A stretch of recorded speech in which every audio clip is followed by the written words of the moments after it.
Hi friends, சிறை நிலைப்பாடு viewers அனைவருக்கும் வணக்கம். நம்ம இந்த வீடியோவில் எதை பற்றி பார்க்க போகிறோம் அப்படின்னா, இது ரொம்ப முக்கியமான விஷயம். நம்ம இந்த பிரபஞ்ச ஈர்ப்பு விதி எப்படி செயல்படுகிறது அப்படிங்கிறத நம்ம ஏற்கனவே பல டைம் பார்த்துருக்கோம். உணர்வு ரீதியாக தான் செயல்படுகிறது. நம்ம உணர்வு எப்படி இருக்கிறதோ அதற்கேற்றார் போல தான் இந்த பிரபஞ்சம் நமக்கு பிரதிபலனை கொடுக்கும். ஓகேங்களா? நமக்கு நன்மையோ தீமையோ நம்ம உணர்வு எந்த நிலையில் இருக்கோ அதற்கேற்பார் போல தான் இந்த பிரபஞ்சம் திரும்ப நமக்கு கொடுக்கும். அந்த உணர்வு எந்த மாதிரியான உணர்வு அப்படிங்கிறத நம்ம இதில் முக்கியமாக பார்க்க போகிறோம். ஏற்கனவே பல உணர்வுகளை நம்ம பார்த்துருக்கோம். அதில் மிக முக்கியமாக இந்த உணர்வு இருந்தால் தான் நம்ம பல விஷயங்கள், பல கர்மாக்கள்லாம் மாற்றம் ஏற்படும். முக்கியமாக நம்ம வாழ்க்கை மாறணும் அப்படின்னா நம்ம கர்மாக்கள் நல்ல கர்மாக்களாக மாறணும். ஏன்னா ஏற்கனவே நிறைய நம்ம நெகட்டிவான கர்மாக்களை சேமித்து வச்சுருப்போம். ஓகேங்களா? அதெல்லாம் நம்ம நீக்கணும். கர்மாக்களுக்கும் இந்த பிரபஞ்ச ஈர்ப்பு விதிக்கும் சம்மந்தம் உண்டா அப்படின்னு கேட்டால், நம்ம ஈர்ப்பு விதி மூலியமாக தான் கர்மாவையே சேர்த்துருக்கோம். ஓகேங்களா? ஏன்னா நம்ம என்னெல்லாம் கேட்குறோமோ, என்னெல்லாம் ஆசைப்படுறோமோ, என்னெல்லாம் சொல்கிறோமோ, என்னெல்லாம் செய்கிறோமோ எல்லாமே பிரபஞ்ச உதவியால் தான் நம்ம இதெல்லாம் செய்கிறோம். ஓகேங்களா? அப்போது நம்ம ஒவ்வொரு விஷயமும் நம்ம பிரபஞ்சத்தின் மூலியமாக பெறும்போதும் அதன் மூலயமா கர்மாக்களும் சேர்ந்தே தான் வரும். ஓகேங்களா? அது மட்டும் இல்லாமல் நம்ம தெரிந்தோ தெரியாமலோ அறியாமலோ பல தவறுகளை செஞ்சுருப்போம், பல கர்மாக்களை சேர்த்துருப்போம், கெட்ட கர்மாக்களை நம்ம சேர்த்துருப்போம். அதை எல்லாத்தையுமே நீக்கிறதுக்கோ இல்லை சமநிலை பண்ணுறதுக்கோ நம்ம இந்த உணர்வை பயன்படுத்தணும்.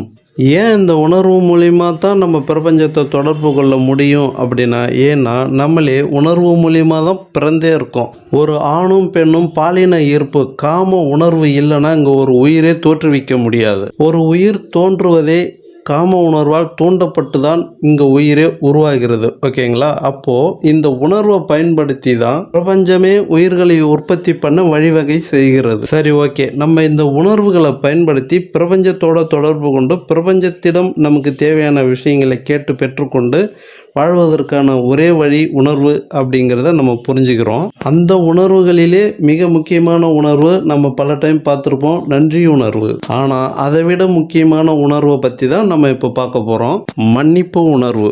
ஓகேங்களா? நன்றி உணர்வை நம்ம எப்படி எல்லா விஷயத்துக்கும் கேட்குறோமோ அதே போலவே மன்னிப்பு உணர்வும் நம்ம எல்லா விஷயத்துக்கும் வெளிப்படுத்தணும், கேட்கணும். ஏன் அப்படின்னா நம்ம வாழ்க்கையில் நம்ம ஒவ்வொரு நாளும் வாழும்போதும் நிச்சயமாக பல பேருக்கு துன்பங்களை கொடுத்து தான் வாழ்ந்துக்கிட்டு இருக்கோம். இன்னும் சொல்லப்போனால் நம்ம பிறக்கும் போதே பெற்ற தாயை துடிக்க துடிக்க துன்பத்தை கொடுத்து தான் பிறந்திருக்கோம். அந்த துன்பத்துக்கு நீங்கள் இந்த உலகத்தையே எழுதி கொடுத்தாலும் ஈடு ஆகாது. ஓகேங்களா? அதுக்கெல்லாம் நம்ம மன்னிப்பு கேட்டிருக்குமா தாய்கிட்ட?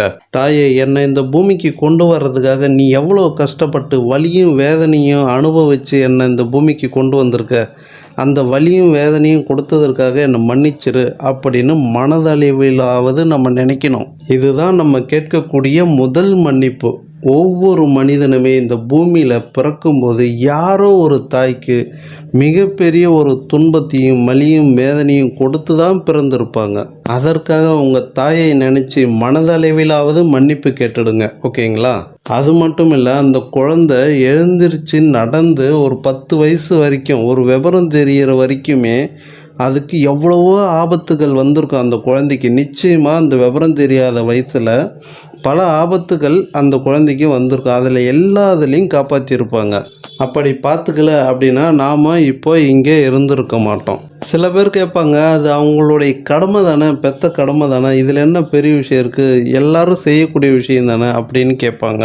அப்படி நினைக்கிறவங்க எல்லாம் வீடியோ ஸ்கிப் பண்ணிட்டு இப்போவே வெளில போயிடலாம். ஏன்னா நீங்கள் கஷ்டப்படணுங்கிறது இயற்கையோட கடமை. ஓகேங்களா? நீங்கள் ஒருத்தருடைய கஷ்டத்தை நினைக்கல அப்படின்னா நீங்களும் கஷ்டப்படணுங்கிறது தான் இயற்கையோட நீதி. ஓகேங்களா? அப்போது வாழ்க்கை ஃபுல்லாக கஷ்டப்பட்டுக்கிட்டே தான் இருக்கணும். ஓகேங்களா? ஏங்க, நீங்கள் மற்றவங்க கஷ்டத்தெல்லாம் நீங்கள் ஒன்றும் பார்க்க வேணாங்க. உங்களுக்காக கஷ்டப்பட்டவங்களோட கஷ்டத்தை நினச்சாவது மன்னிப்பு கேளுங்க. நான் கஷ்டத்தை கொடுத்துட்டேனே, மனசார மன்னிப்பு கேளுங்க. இதில் என்னங்க உங்களுக்கு நஷ்டம்? இன்னும் ஒரு சிலர்லாம் பார்த்தீங்கன்னா கொடுமையிலும் கொடுமையான கேள்வியெல்லாம் கேட்பாங்க. உங்கள் உடல் சுகத்துக்காக ஆசைப்பட்டு என்னை பெற்று போட்டீங்க, நான் இல்லை கஷ்டப்படுறேன் அப்படின்லாம் கேட்பாங்க. இன்றைக்கி எழுதி வச்சுக்கோங்க, அந்த மாதிரி கேள்வி கேட்குறவங்க அவங்க வாழ்நாளில் என்றைக்குமே நிம்மதியாக இருக்க மாட்டாங்க. வாழ்நாள் முழுவதும் ஏதோ ஒரு துன்பம் போட்டு அவங்கள துவைச்சிக்கிட்டே இருக்கும். ஓகேங்களா? ஏன்னா அந்த கேள்வியே இயற்கைக்கே எதிரானது. ஓகேங்களா?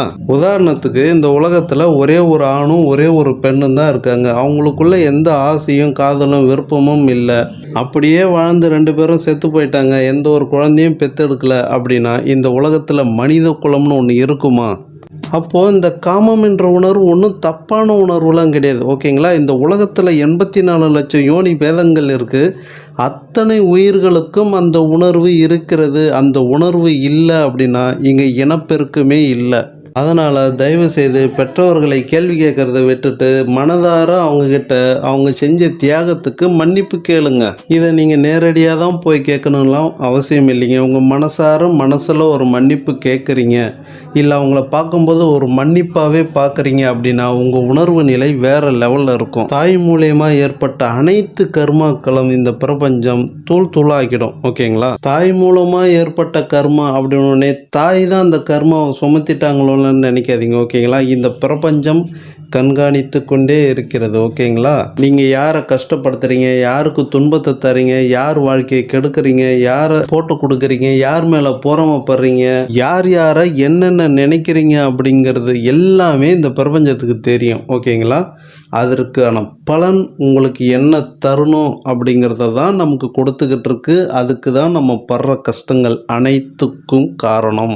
அதை சரி செய்வதற்கு தான் மன்னிப்பு அப்படிங்கிற மிக மிக பவர்ஃபுல்லான முக்கியமான இந்த உணர்வை வெளிப்படுத்துங்க அப்படின்னு சொல்கிறேன். ஓகேங்களா? உங்களை சார்ந்த அனைவரிடமும் இந்த மன்னிப்பு உணர்வை வெளிப்படுத்துங்க. ஓகேங்களா? நீங்கள் யாரையெல்லாம் தினமும் பார்க்குறீங்க, யார் கூடலாம் பழகுறீங்க, யார் கூடலாம் பேசுகிறீங்க, யாரெல்லாம் உங்களுக்கு தெரியும், எல்லார்கிட்டையும் நீங்கள் இந்த மன்னிப்பு உணர்வை வெளிப்படுத்துங்க. எப்படி வெளிப்படுத்தணும் அப்படின்னா, நான் தெரிந்தோ தெரியாமலோ மனதளவில் உங்களை நெகட்டிவாக நான் எப்பயாவது நினச்சிருந்தாலோ அல்லது பேசியிருந்தாலோ என்ன மன்னிச்சிருங்க அப்படின்னு மனதளவில் நினைங்க.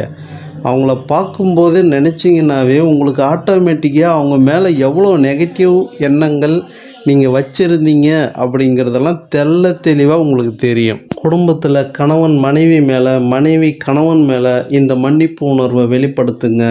2 பேருமே குழந்தைங்க மேலே மன்னிப்பு உணர்வை வெளிப்படுத்துங்க. ஏன் குழந்தைங்க மேலே இந்த மன்னிப்பு உணர்வை நம்ம வெளிப்படுத்தணும் அப்படின்னு கேட்டால், இந்த பிரபஞ்சத்தில் எந்த உயிர் பிறந்தாலும் சரி அது கஷ்டம் நஷ்டம் இன்பம் துன்பம் எல்லாத்தையுமே அனுபவிச்சு தான் ஆகணும். அதுதான் இந்த பிரபஞ்சத்தோட விதி. ஓகேங்களா? அந்த வகையில் நம்மால் ஒரு உயிர் கஷ்டப்பட போகுது அப்படிங்கிறத நினச்சி அந்த குழந்தைக்கு மன்னிப்பாக ஒரு பார்வை நம்ம வைக்கணும். அந்த வகையில் நம்மளால் ஒரு உயிர் இந்த பூமியில் கஷ்டப்பட போகுது அப்படிங்கிறத நினச்சி அந்த குழந்தைய ஒரு மன்னிப்பான பார்வையை பார்த்தா போதும். ஓகேங்களா? நம்ம மன்னிப்புன்னு அந்த குழந்தைகிட்ட சொல்லணும்னு ஒன்றும் அவசியம் கிடையாது. சொன்னாலும் புரியாது. ஓகேங்களா? விவரம் இல்லாத குழந்தை நம்ம மன்னிப்புங்கிறத சொல்லும்போது அது எதுவும் புரிஞ்சுக்கிறதுக்கு வாய்ப்பு இல்லை. அப்போது நம்ம அந்த மன்னிப்பான பார்வை பார்க்குறோம் அப்படின்னாவே நம்ம அந்த குழந்தை மேலே மிகப்பெரிய ஒரு அக்கறை வந்துடும். நல்லா அதை நம்ம உருவாக்கணும், நல்லா படிக்க வைக்கணும், நல்லா ஆளாக்கணும் அப்படிங்கிற ஒரு எண்ணம் ஆட்டோமேட்டிக்காக வரும். கஷ்டங்கள் குறையிறதுக்கான வழியெல்லாம் என்ன பண்ணலாம் அப்படிங்கிறத கொஞ்சம் யோசித்து நம்ம பார்த்து செய்கிற மாதிரி வரும். ஓகேங்களா? அதுக்காக நம்ம குழந்தை இந்த பூமியில் எந்த ஒரு கஷ்டமும் படக்கூடாது அப்படின்னு புத்திசாலித்தனமாக வேண்டிக்காதீங்க. அப்படி எந்த ஒரு கஷ்டமும் கொடுக்காத வளர்த்த பல பிள்ளைகள் ஊதாரியாக தான் போயிருக்கு. ஓகேங்களா? பல கஷ்டங்கள் பட்டாதான் பல அனுபவங்கள் பெற முடியும். அந்த அனுபவங்கள் தான் அவங்கள சொந்த காலில் நிற்க வைக்கும். ஓகேங்களா? செல்ஃபாக முன்னேற முடியும். அதே சமயத்தில் குழந்தைங்களுக்கு நன்றி சொல்லி பழகி வைக்கிற மாதிரி நம்ம சாரி சொல்லியும் பழக வைக்கணும். ஓகேங்களா? ஏதாவது தெரியாமல் தவறுகள் செஞ்சிட்டா சாரி அப்படின்னு சொல்லி பழக வைங்க. சரி, ஓகே. அடுத்து பார்த்திங்கன்னா, நம்ம சாப்பிடும்போது ஒவ்வொரு டைமும் நிச்சயமாக நம்ம மன்னிப்பு சொல்லணும். ஓகேங்களா? நம்மக்கிட்ட இந்த உணவு வந்து சேர்ந்துருக்குன்னா அதுக்கு பின்னாடி எவ்வளோ பெரிய கஷ்டங்கள் இருக்கும், எவ்வளோ பேர் கஷ்டப்பட்டிருப்பாங்க. ஓகேங்களா? அந்த விவசாயத்தில் தொடங்கி சமைக்கிற வரைக்குமே எவ்வளோ பேருடைய உழைப்பு இருக்குது. ஓகேங்களா? அதுக்கெல்லாம் உங்களுக்கு நம்ம நன்றி சொல்கிறதுக்கு முன்னாடி மன்னிப்பு சொல்லணும். இந்த உணவு என்னுடைய பசியை போக்குறதுக்காக எவ்வளோ பேர் கஷ்டப்பட்டாங்களோ அவங்களுக்கு எல்லாத்துக்குமே நான் மன்னிப்பு தெரிவிக்கிறேன் அப்படின்னு மனதளவில் நினச்சிட்டு நீங்கள் சாப்பிடுங்க. இந்த மாதிரி குடிக்கிற தண்ணி, நம்ம உபயோகப்படுத்துகிற ஒவ்வொரு பொருளுக்குமே இந்த விஷயத்தை, இந்த உணர்வை, இந்த மன்னிப்பு என்ற உணர்வை நீங்கள் வெளிப்படுத்தி பயன்படுத்துங்க. அதுபோக நீங்கள் இந்த அளவுக்கு வந்திருக்கீங்க அப்படின்னா உங்கள் வாழ்நாளில் எவ்வளோ பேர் உங்களை அறிந்தோ அறியாமலோ துன்பப்பட்டிருப்பாங்க. ஓகேங்களா? ஆசிரியர்லேருந்து, நண்பர்கள்லேருந்து, சொந்தங்கள்லேருந்து, இப்போ அக்கம் பக்கத்து வீட்டிலேருந்து, இப்படின்னு எவ்வளோ பேர் உங்களால் துன்பப்பட்டிருக்கலாம், கஷ்டப்பட்டிருக்கலாம், அவமானப்பட்டிருக்கலாம், இல்லை அசிங்கப்பட்டிருக்கலாம். ஓகேங்களா? அவங்களுக்கு எல்லாத்துக்குமே மனதார மன்னிப்பு தெரிவிங்க. யார் யாருன்னு தெரியாமல் கூட உங்களுக்கு இருக்கலாம். ஓகேங்களா? இப்படி என் மூலியமாக யாராவது பாதிக்கப்பட்டிருந்தால், மனதளவிலோ உடல் அளவிலோ பாதிக்கப்பட்டிருந்தால் என்னை மன்னித்து விடுங்கள் அப்படின்னு உங்கள் மனசில் நீங்கள் கேட்டுருங்க. அதுபோக புதுசாக ஒரு நபரை நீங்கள் சந்திக்க போகிறீங்க, ஏதோ வேலை விஷயமாவோ தொழில் விஷயமாவோ ஏதோ ஒரு விஷயமா நீங்கள் சந்திக்க போகிறீங்க அப்படின்னா உங்களை பார்க்கும்போதே மன்னிப்பு கேட்டுருங்க. மனசளவில் மன்னிப்பு கேட்டுருங்க. ஏன்னா உங்கள் சந்திப்பில் என்ன ஒன்றாலும் நடக்கலாம். என்ன மாதிரியான எண்ணங்கள் எல்லாம் உங்களுக்கு தோன்றலாம். ஓகேங்களா? அந்த எண்ணங்கள்லாம் தோன்றாமல், அதாவது நெகட்டிவ் எண்ணங்கள்லாம் தோன்றாமல் அது தடை செஞ்சிடும். ஓகேங்களா? அடுத்து பார்த்திங்கன்னா, இயற்கை கிட்ட மன்னிப்பு கேளுங்க. நான் தெரிந்தோ தெரியாமலோ நிறைய தவறுகள் செஞ்சுருக்கலாம், நிறைய மாசுபாடுகள் ஏற்படுத்தியிருக்கலாம். இந்த இயற்கைக்கு தீங்கு விளைவிக்கும் பல விஷயங்கள் என்னை அறியாமல் கூட செஞ்சிருக்கலாம் அப்படின்னு இயற்கை கிட்ட மன்னிப்பு கேளுங்க. ஏன்னா தண்ணி மாசுபாடு பண்ணியிருக்கலாம், தண்ணி இல்லைன்னா வேஸ்ட் பண்ணியிருக்கலாம், காற்று மாசுபாடு, இந்த தீபாவளி இந்த மாதிரி சமயங்கள்லாம் பட்டாசு வெடித்து இந்த போகிக்கு புகைகளை விட்டு இந்த மாதிரி காற்று மாசை ஏற்படுத்தியிருக்கலாம். நிறைய விஷயங்கள் இந்த மாதிரி இயற்கைக்கு விரோதமான செயல்கள் செஞ்சுருக்கலாம். பூமிக்கு நம்ம நிறைய இடங்களில் பிளாஸ்டிக் கொண்டு போய் போட்டு பூமியை மாசுபடுத்தியிருக்கலாம். ஓகேங்களா? இந்த மாதிரி இயற்கைக்கு மாறான பல தவறுகள் நம்ம வாழ்க்கையில் நிறைய செஞ்சுருப்போம். அதுக்கெல்லாம் இயற்கை கிட்ட மன்னிப்பு கேளுங்க. கடைசியாக இறைவன்கிட்ட மன்னிப்பு கேளுங்க. ஏன்னா இறைவன் நம்மளை எதுக்கு படைச்சிருக்காரு அப்படிங்கிறது நமக்கே தெரியாது. ஓகேங்களா? உண்மையிலேயே இறைவனின் படைப்பின் நோக்கத்தின்படி தான் வாழ்கிறோமா அப்படிங்கிறது நிச்சயமாக தெரியாது. ஏன்னா மனித பிறவிங்கிறது சாதாரணமான விஷயம் கிடையாது. ஓகேங்களா? இந்த பூமியில் 84 லட்சம் யோனி பேதங்கள் இருக்குது. அவ்வளோ ஜீவராசிகள்லே மிக மிக உயர்ந்த ஒரு படைப்பு எதுனா அது மனித படைப்பு தான். ஏன்னா இந்த மனித பிறவி தான் எல்லாத்தையுமே புரிஞ்சிக்க முடியுது. ஓகேங்களா? இயற்கையை புரிஞ்சிக்க முடியுது, பிரபஞ்சத்தை புரிஞ்சிக்க முடியுது, நல்லது எது கெட்டது எது, இந்த மாதிரி பல விஷயங்கள் புரிஞ்சிக்க முடியுது. மற்ற எந்த ஒரு ஜீவராசிகளுக்குமே இந்த கொடுப்பனை கிடையாது. மனிதனுக்கு மட்டுமே இந்த கொடுப்பனை இருக்கிறது. அப்போ இந்த மாபெரும் ஒரு உயர்ந்த பிறவி மனித பிறவி, இந்த பிறவி கிடைச்சிருக்கு அப்படின்னா இந்த பிறவியில நம்ம செய்ய வேண்டியது என்ன, அதை செஞ்சிட்டோமா இல்லை செய்து கொண்டு இருக்கிறோமா அப்படின்னு நிச்சயமா நமக்கு தெரியாது. உண்மையிலேயே நம்ம பிறவின் நோக்கம் என்னன்னு நமக்கே தெரியாது. ஆனால் இறைவன் பல முறை நமக்கு உணர்த்தி இருப்பார். ஓகேங்களா? நம்ம வாழ்நாள் முழுவதும் பல முறை நம் பிறவின் நோக்கத்தை உணர்த்தி இருப்பார். அதற்கான சந்தர்ப்ப சூழ்நிலைகளையும் உருவாக்கியும் இருப்பார். அதை நாம் பெரிதாக எடுத்துக்கொள்ளாமல் நாம் நம் போக்கில் போய்கொண்டிருந்திருப்போம். ஓகேங்களா? நம்ம வாழ்க்கை, இந்த பொருளாதார வாழ்க்கை, இந்த ஆசை, கனவு, லட்சியம் இப்படின்னு நம்ம ஒரு பாதையில் போய்கிட்டு இருப்போம். இறைவன் ஒரு பாதையில் தள்ளிக்கிட்டு இருப்பார். ஓகேங்களா? அதை புரிந்து கொள்ளும் அளவிற்கு நமக்கு அறிவோ ஞானமோ எட்டாததால் நாம் படும் கஷ்டத்திற்கு அதுவும் ஒரு காரணமாக அமைகிறது. ஆகையால் இறைவனிடம், இறைவா, நீங்கள் எந்த நோக்கத்திற்காக என்னை இந்த பூமியில் படைத்தாயோ அதற்கான ஞானம் இந்த சிற்றறிவுக்கு எட்டவில்லை, என்னை மன்னித்து விடுங்கள். என் மீது வைத்துள்ள நோக்கத்தை நீங்கள் நிறைவேற்றி கொள்ளுங்கள். அதற்கான சூழ்நிலைகளையும் சந்தர்ப்பங்களையும் எனக்கு ஏற்படுத்தி கொடுத்து என் படைப்பின் நோக்கத்தை நிறைவேற்றி கொள்ளுங்கள் இறைவா அப்படின்னு கேளுங்க. நிச்சயமாக அதற்கான சூழ்நிலைகள் உங்களுக்கு அமையும், அதற்கான குரு உங்களுக்கு அமைவார்கள். உங்கள் படைப்பின் நோக்கத்தின் பாதையும் உங்களுக்கு தெரிந்துவிடும். ஓகேங்களா? அந்த பாதையை நீங்கள் கண்டுபிடித்து விட்டீர்கள் என்றால் இந்த உலகத்தில் உங்களுக்கு எந்த விதமான துன்பமோ துயரமோ கஷ்டமோ உங்கள் வாழ்நாளில் வரப்போவதே இல்லை. அந்த பாதை உங்களுக்கு யோக மார்க்கத்திலேயோ அல்லது ஞான மார்க்கத்திலேயோ தான் கிடைக்கும். ஓகேங்களா? நிச்சயம் பக்தி மார்க்கத்தில் கிடைக்காது. அதே சமயத்தில் ஆன்மீகத்தில் உச்சம் அடையணும் அப்படின்னு நினைக்கிறவங்க, ஞானம் அடையணும் அப்படின்னு நினைக்கிறவங்க அகங்காரத்தை அழிக்கிறதுக்காக தவம், தியானம், யோகம் இதெல்லாம் பண்ணி ரொம்ப கஷ்டப்படுவாங்க.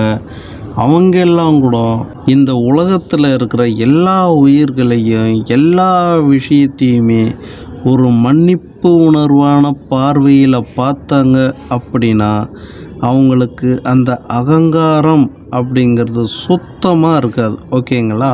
ஏன்னா ஆன்மீகத்தில் உச்சம் அடையணும் அப்படின்னா அகங்காரம் 0வாக இருக்கணும். அப்படி இருந்தால் மட்டுமே ஆன்மீகத்தில் உச்சம் பெற்று அருளை பெற முடியும். சரி, ஓகே. இந்த வீடியோவில் நிறைவான பகுதிக்கு வந்துட்டோம். நான் கடைசியாக என்ன சொல்ல வரேன் அப்படின்னா, நாமெல்லாம் இந்த பிரபஞ்சம் எனும் ஒரு எனர்ஜிக்குள்ளே இருக்கும். ஓகேங்களா? அந்த எனர்ஜி 24 மணி நேரமும் செயல்பட்டுக்கிட்டே தான் இருக்குது. ஓகேங்களா? அந்த செயல்பாட்டில் உள்ள ஒரு எனர்ஜி நம்ம வாழ்க்கைக்கு முன்னேற்றத்திற்காக எப்படி அந்த எனர்ஜியை மாற்றுவது அப்படிங்கிறது தான் மிக முக்கியமான விஷயமா இருக்குது. ஓகேங்களா? அதற்கு உணர்வுகள் மட்டும்தான் 100% நமக்கு சாதகமாக ஏற்படுத்தி தரும். அந்த உணர்வு மிக மிக பவர்ஃபுல்லான உணர்வு. எந்த உணர்வு அப்படின்னு பார்த்தா இந்த மன்னிப்பு உணர்வு. அந்த மன்னிப்பு உணர்வை இந்த வீடியோவில் சொன்ன மாதிரி எல்லாரிடமும் எல்லார்கிட்டையும் எல்லா நேரத்திலையுமே நீங்கள் உணர்வுபூர்வமாக வெளிப்படுத்துனீங்க அப்படின்னா உங்கள் மூலயமா வெளியேறின நெகட்டிவ் எனர்ஜியும் மற்றவங்க மூலயமா உங்களுக்கு வரக்கூடிய நெகட்டிவ் எனர்ஜியும் பாசிட்டிவாக மாறி உங்களுக்கு பலனளிக்கும். இந்த மன்னிப்பு உணர்வை நீங்கள் வாய்விட்டு சொல்லணும்னு அவசியம் கிடையாது. உங்கள் மனசில் நினச்சா போதும். ஓகேங்களா? அதே மாதிரி இவங்க கிட்ட தான் நம்ம அந்த மன்னிப்பு உணர்வை வெளிப்படுத்தணும்னு ஒன்றும் வரைமுறையெல்லாம் கிடையாது. எல்லார்கிட்டையும் நம்ம வெளிப்படுத்தலாம். ஓகேங்களா? மரம், செடி, கொடி, மண், உயிரற்ற பொருள், உயிர் உள்ள பொருள், சொந்தக்காரன், பந்தக்காரன், தெரிஞ்சவங்க, கணவன், மனைவி, குழந்தைங்க, பெற்றவங்க, தெரிஞ்சவன், தெரியாதவன், பகையாளி, விரோதி, சண்டைக்காரன், அக்கம் பக்கத்து வீட்டுக்காரன் இப்படின்னு பாகுபாடு இல்லாமல் எல்லார்கிட்டையுமே இந்த மன்னிப்பு உணர்வை வெளிப்படுத்தலாம். அவங்க எதுவும் செய்யலைனாலும் பரவாயில்ல. ஓகேங்களா? அவங்க மேலே நமக்கு ஒரு எண்ணம் வரக்கூடாது. அதாவது நெகட்டிவ் எண்ணம். ஓகேங்களா? அல்லது அவங்க மூலியமா நமக்கு ஒரு நெகட்டிவ் எண்ணமும் வரக்கூடாது. இந்த உணர்வை ஒரே ஒரு நாளைக்கு நீங்கள் பயன்படுத்தி பாருங்கள். நிச்சயமாக அது மிகப்பெரிய மாற்றத்தை உங்கள் உணர்வு மூலியமா மாறுவதை நீங்களே உணரலாம். சரி, ஓகே ஃப்ரெண்ட்ஸ். இந்த வீடியோ பிடிச்சிருந்தால் லைக் பண்ணுங்கள், ஷேர் பண்ணுங்கள், சப்ஸ்கிரைப் பண்ணுங்கள். மீண்டும் நல்லதொரு தகவலோடு சந்திப்போம். மிக்க நன்றி.